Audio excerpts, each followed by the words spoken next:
Hi hello నమస్తే అందరికీ welcome back to my channel. It's me Bhanu. One day trip Tippeshwar tiger రిజర్వ్కి వెళ్ళాము. Safari early morning 5:30 కల్లా gate దగ్గరకు వచ్చేసాం. జిప్సీ ఎక్కేసాం. అడవిలో ప్రయాణం ఎంత అద్భుతంగా అనిపించిందో, వేరే ప్రపంచంలోకి వెళ్ళిపోతున్నట్టు అనిపించింది. అక్కడక్కడ మాకు పికాక్స్ కనిపించాయి, మేల్ అండ్ ఫీమేల్. తర్వాత సన్ రైజ్ అయితే ఎంత అద్భుతంగా ఉందో, అసలు చాలా చాలా బాగుంది. ఆ చల్లటి గాలి ఇలాగ బాగా తగులుతుంటే బాడీకి చలికి వణికిపోతున్నాం. ఆ చలిని కూడా చాలా చాలా బాగా ఎంజాయ్ చేసాము. సన్ రైజ్ చక్కగా ఉన్నాయి, రోడ్స్ అన్నీ, ల్యాండ్స్కేపింగ్స్ కూడా చాలా అద్భుతంగా అనిపించాయి. ఫారెస్ట్ జర్నీ ఒక మంచి మెమరీని మాకైతే అలాగా మా మనసుల్లో ఉంచేసుకున్నాము.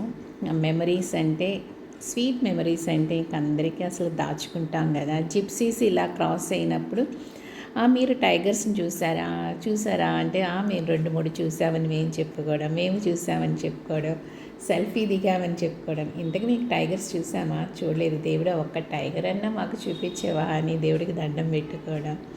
ఇలా కాసేపు ఫన్గా నవ్వుకోవడం, జోక్స్ వేసుకోవడం. అయ్యో ఇంత దూరం వచ్చాం, ఒక టైగర్ చూడలేదు, కొన్ని యానిమల్స్ కూడా చూడలేదని డిసప్పాయింట్ అవ్వడం. కానీ ఫారెస్ట్ జర్నీ చాలా మంచిగా అనిపించింది, హ్యాపీగా అనిపించింది. సన్ రైజ్, ఆ లేత సూర్యకిరణాలు అలా గ్రాస్ మీద పడినప్పుడు అక్కడ రిఫ్లెక్ట్ అవుతున్న కలర్ చూడండి, ఎంత గోల్డెన్ కలర్ కదా. అసలే గోల్డ్ రేట్ బాగా పెరిగిపోయింది.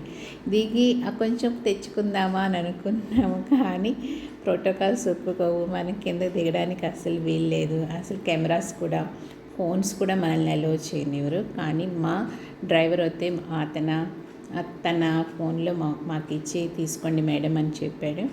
సో మాకు ఈ 4-5 ఫొటోస్ అయితే చాలా బాగా నచ్చాయి. ఎన్నిసార్లు చూసుకున్నాము. ఇంకా అందరం రిటర్న్ అయిపోయాము. గ్రూప్ ఫోటో తీసుకున్నాము. తర్వాత ముందు రోజు చక్కగా క్యాంప్ ఫైర్ వేసుకొని చాలా ఎంజాయ్ చేసాం. పాత సాంగ్స్ పెట్టుకున్నాము, చిన్న రీల్స్ చేసుకున్నాము. చాలా హ్యాపీగా అనిపించింది. చలికాలం కదా, చక్కగా అనిపించింది మాకు. సో రిసార్ట్ అయితే స్టర్లింగ్ రిసార్ట్స్, చాలా కాస్ట్లీ రిసార్ట్ ఇది. బడ్జెట్ ఫ్రెండ్లీ అయితే అస్సలు కాదు.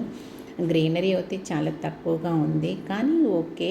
మేము లాస్ట్ మినిట్లో బుక్ చేసుకోవడం వలన మాకు రిసార్ట్ 33,000 పడింది విత్ జిఎస్టీ. ఇంకా తప్పదు కదా అనుకున్నాం కదా అనేసి కొంచెం డిసప్పాయింట్ అయినప్పటికీ ఓకే, పర్వాలేదు. మన కోసం కొంచెం టైం స్పెండ్ చేసుకోవడం, మన కోసం కొంచెం అమౌంట్ని స్పెండ్ చేసుకోవడంలో తప్పు లేదు అనిపించింది. బస్ జర్నీ కాబట్టి ఇంకా బాగా ఎంజాయ్ చేసాం. లంచ్ తీసుకున్నాము.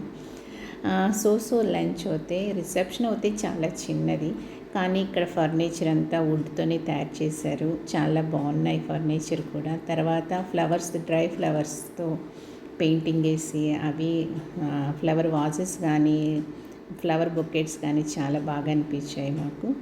ఇంకా అలాగా ఇంకా టైం ఉంది లంచ్కి. ఈ లోపల వెయిటింగ్ హాల్లో కూర్చొని కొన్ని గ్రూప్ ఫొటోస్ తీసుకోవడం, లగేజ్ అంతా సర్దుకోవడం, చెక్అవుట్ చేయడం, ఇవన్నీ జరిగాయి. వన్ డే ట్రిప్ అయితే చాలా బ్రహ్మాండంగా ఎంజాయ్ చేసాము. టీనేజ్ ఏజ్లోకి వెళ్ళిపోయాము. అప్పుడు ఇలాంటి ట్రిప్స్ కానీ, పిక్నిక్స్ కానీ చేసుకోలేదు, వెళ్ళలేదు కూడా. సో మాకు ఈ ఏజ్లో ఇలాగా ట్రిప్స్కి వెళ్ళడం ఫ్రెండ్స్తో అనేది చాలా హ్యాపీ అనిపించింది. మంచి మూమెంట్స్ ఇవన్నీ. కాసేపు అక్కడ రీల్స్ చేసుకున్నాం, ఆడుకున్నాం, ఇంకేవో చాలా చేసాం. లాస్ట్ ఇంకా లంచ్ అయిపోయిన తర్వాత క్యాట్ వాక్ చేద్దామని నేనే ఇలా డిజైన్ చేశాను. ఏదో పిచ్చిగా క్యాట్ వాక్ అయితే చేసుకున్నాం, కాసేపు నవ్వుకున్నాము సరదాగా. ఇంకా అయిపోయింది, ట్రిప్ అయిపోయింది. ఇంకా బస్సు ఎక్కాలి. చక్కగా బస్సులో కూడా చాలా ఎంజాయ్ చేసాం, కాసేపు నిద్రపోయాము. వన్ డే ట్రిప్ అయితే కంప్లీట్ చేసుకున్నాం. Thank you so much for watching my video. It's me Bhanu. మీకు కూడా ఎప్పుడైనా అవకాశం దొరికితే ఇలా ఫ్రెండ్స్తో ఎంజాయ్ చేయండి, ట్రిప్స్కి వెళ్ళండి, చాలా బాగుంటుంది. మంచి హ్యాపీ హార్మోన్స్ అన్నీ సెక్రేట్ అవుతాయి బాడీలో. సో మా 2025 ఎండ్ అయిపోయి 2026లో ఇలాంటి ట్రిప్లో నేను కూడా యాక్టివ్గా పార్టిసిపేట్ చేసినందుకు చాలా హ్యాపీగా ఉంది. సో మేమందరం డాక్టర్సే అండి. Thank you so much. Please subscribe my channel. It's me Bhanu.